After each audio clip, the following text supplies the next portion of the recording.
Of Good Morning Huntsville. We've got a special episode, kind of a little special excerpt today for the show, and I'm proud to say that I am joined right now by my good friend who also carries my name. Many of you didn't know, but my name is Rob, but the real name is Robin, and I'm now joined by Robin Logan. Robin, good. I'm gonna shake your hand. Always good to see you. Nice to meet you. Well, Robin, always good to see you. And I wanted to bring you on today because there is an issue that is happening here in Huntsville that a lot of folks are concerned about. And so we just wanted to bring you on this morning to get a little further education about what is happening specifically with the bat situation. Now, you're part of the Huntsville Bat Society, and I just wanted to ask you as we get started, just tell us a little bit about you. I mean, let's talk bats in a minute, but folks maybe want to get to know you. How did you get to Huntsville?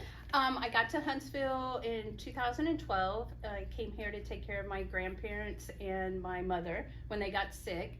I've been in emergency medicine for about 20 years, so I was a natural shoe-in for that position. So I came here to take care of my family when they got sick.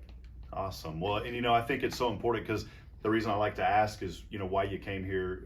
It reveals a lot of times about your heart. And you just talked about being a person that took care of your parents and were there for them. And I think that speaks a lot about your heart, Robin, and you're just, more importantly, your willingness to serve. And that kind of leads into what we're talking about this morning is just really about your activism. How did it get started with your activism and helping the bats that are going on here in Huntsville? Well, I guess the first thing that started was I was thinking of ways to bring tourism to Huntsville. It's very hard to market Huntsville to Huntsville, so I needed people to come to Huntsville. So I was sitting here and I started throwing bats at Daiquiri pretty much. Hey, we need to focus on these bats. And we're talking about the bats that fly, not baseball bats, by the way. Correct. Yeah, so I didn't throw bats. Yes. Little flying bats, that's what it was. So I started talking to Daiquiri about the bats in the bat caves or the bat warehouse, and I was looking at Austin and running some numbers, and it was kind of a no-brainer at that point, just purely for tourism at first. And then when I went over there and watched the bats, I was like, whoa, this is way bigger than tourism. So many of you may be joining us this morning wondering what are we talking about as we talk about bats. Well, right here in Huntsville, Texas, in East Texas, there's a colony of over 1 million bats that are right across from the Walls Unit prison, and there's some discussion and in the process right now of tearing down that building. And kind of where all this leads to is many folks are worried about, where are these bats going to go? Are they going to affect my business? Is it going to come downtown? Or are these bats just going to die? And so that's kind of what we're talking about today. And as you mentioned, the tourism aspect of it, I grew up in Georgetown, north of Austin. So people reference it as the Austin Bats, but it's really in Round Rock under a very busy bridge under 620 is the highway. 35 goes over, and in fact, when they expanded 35, they took extra precautions to make sure that they protected the bats, and that draws in literally hundreds of people every night there in Round Rock, just north of Austin, and it's became quite literally a world-known destination. And when you talk about tourism, I kind of think, this could be the world-known destination in East Texas. Exactly. This would be the premier viewing site and the only site that Texas would have in the East Texas region. So it would be the first for us to be able to see it. They have a representation down in, you could see the bats in the Gulf Coast, you could see it in the Hill Country and the Panhandle, and East Texas is wide open for viewing. So let's talk a little bit more about just why the Huntsville Bat Society was created. I mean, you've touched a little bit about it, but why was this organization created? Well, it was mainly to educate people and to let them know what was going on. And it's kind of evolved. We started just to find out what the plan was. We didn't know. And once we started digging into it, we were like, this could have catastrophic circumstances, bring catastrophic circumstances here to Huntsville because of the size of the bats. And once we did some research, we saw that no one can really move them. Relocation has failed in almost every attempt. And then when I started reading the laws, it's pretty plain they should be protected. So I was curious as to why they weren't protected and what they were really going to do. And that's why we kind of started it, to see what the community was saying and where we could find some information out and where we can disperse information. Talking about the benefits of bats, I was reading something, in fact, this morning, that each bat eats 1,000 insects a day. Yes. That's a lot of insects. And you think about just the means for agriculture and those kind of things. So I really wanted to talk to you about that as we move on to our next question. Talk a little bit more about the benefits of having the bats here in this area, and also how does that affect agriculture and tourism? Okay, well, as far as agriculture, they are a huge benefit. Their range is about 60 to 75 miles, so they go all the way to Chinook and Bryan College Station, all the way to Livingston and everywhere. And thankfully, the farmers around here haven't had to use as much pesticides, but now, or when this happens, they will definitely have to bump up their pesticide usage, which means we're ingesting it, as well as the cost. So it has a ramification of, now we're going to be ingesting more pesticides, and then we're also going to have to be paying more for our food because they have to pay more to protect it. Again, this morning we're talking with Robin Logan of the Huntsville Bat Society, educating folks out there about this situation. You talked a little bit about the tourism aspect. A lot of people that are outside of Huntsville, I knew when I first came here, really what we knew about Huntsville was the prison system, which is okay because they're a large employer, but Huntsville wants to be known as more than just that. And so we're not knocking the prison system, but just saying there is so much more to this community. Sam Houston is heavily involved as a university. We have the prison system, but then we have other awesome places to go, like looking at the Sam Houston Museum and the statue and all of those components. But then you add on this with literally watching 1 million bats come out each night, which is really awesome. We just took our 7-month-old daughter, and she was just in awe, kind of looking around. Talk a little bit. I know that you've done some extensive research. You've tried to reach out to other organizations, specifically the Texas Department of Criminal Justice. Can you kind of enlighten us a little bit about what their current plan is? Well, as far as I've been told, I actually haven't been told personally by them, but some of the meetings that fellow Huntsville Bat Society members got to go to were they're just going to take down the warehouse in hopes that they move to those bat houses, which unfortunately those bat houses aren't working. It's the wrong material, the wrong living situation for them. It's too hot, and it's not going to work. So they're going to tear down the south side of the building in hopes that they disperse into those bat houses. What are some alternatives to the plan that's in place right now that you just mentioned? Well, there are several alternatives that I think of. One, first and foremost, I think the best one would be to leave that warehouse. But then we also have some other organizations that are looking into an artificial cave that can be built off-site. And hopefully we could reach out to TxDOT, and when they do build any bridges here, maybe take under consideration that we do have a bat population. So those are a couple of the options. Obviously I'm not a bat expert. I'm learning just from the community and different organizations, but it seems it could be a very difficult process. And just as me as a citizen thinking, one, as a former business owner, I have concern with local business people in the downtown areas because I want to know more information about what's going to happen if that warehouse is in fact coming down. Right. What is the plan that's in place to make sure that those bats go somewhere where, one, folks in Huntsville can still enjoy them, and not just in Huntsville, but most importantly tourists, because tourism brings in additional revenue. Exactly. But then, secondly is, how do you get them to move? The artificial cave idea sounds like a great idea. That's the first I've heard of it.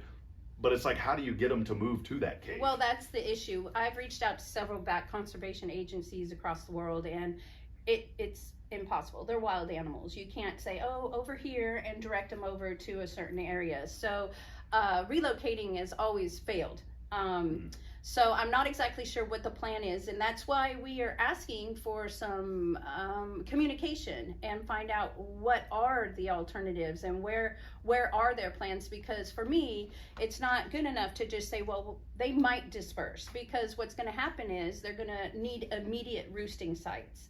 I reached out to an exterminator, and they told me that hundreds will die immediately, and that they're going to have to just sit and rest for a minute just to find out. They're going to be very confused. So they're going to come to what's familiar to them or what's closer to them, and that's these homes in the downtown district. And we have a business in the downtown district, and when I asked them, well, what happens if we get bats in there? It's $800 to remove one bat, and if you have any kind of small colony, which might be like 3 to 4 bats, they're going to have to completely decontaminate the the business, and that's going to be at the expense of the business owner or the property owner. So that expense is going to be pushed to us, which is going to run anywhere from $800 for one bat to $10,000 to decontaminate your business, and then you're going to be closed. So it's going to have a catastrophic situation, in my opinion. So, again, talking to Robin Logan here this morning, a special segment here on Good Morning Huntsville as